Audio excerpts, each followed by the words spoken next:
স্বপ্ন চত্বরে আজকে বড়শি দিয়ে মাছ ধরতেছে আমাদের গ্রামেরই এক বড় ভাই। উনি গতকালকে খুব ভালো মাছ পেয়েছিল, কিন্তু আসলে আজকে আবহাওয়া খারাপের কারণে উনি আজকে খুব একটা মাছ পায় নাই। তো আপনারা যারা নিরিবিলি পরিবেশে ঘোরার জন্য জায়গা খুঁজতেছেন, স্বপ্ন চত্বরটি আপনাদের জন্য আদর্শ একটি জায়গা। এখানে আপনি পরিবার নিয়ে ঘোরাফেরা করতে পারবেন, প্রাকৃতিক পরিবেশ আপনারা উপভোগ করতে পারবেন এবং আপনারা চাইলে এই খালে মাছও ধরতে পারেন। আসার সময় আপনি চাইলে একটা বড়শি নিয়ে আসতে পারেন, খালে বসে সময় কাটাতে পারেন বন্ধু বান্ধব নিয়ে, কিংবা পরিবার পরিজন এখানে ঘোরাফেরা করলো, আপনি এখানে বড়শি দিয়ে মাছ ধরলেন। অর্থাৎ একটি খুব সুন্দর পারিবারিক সময় কাটানোর জন্য এই জায়গাটি খুবই উত্তম। এবং আপনারা যদি রেস্টুরেন্টের খাবার পছন্দ করেন, অবশ্যই এখানে বেশ কয়েকটি রেস্টুরেন্ট রয়েছে।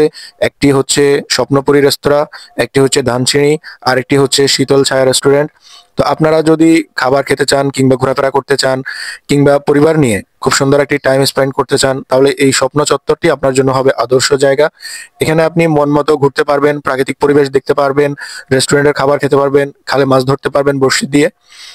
তো আর দেরি না করে আপনারা অবশ্যই পরিবার পরিজন নিয়ে এখানে চলে আসুন। সকলের নিকট দাওয়াত রইল, সকলে এখানে আসবেন, ঘুরে যাবেন ইনশাআল্লাহ।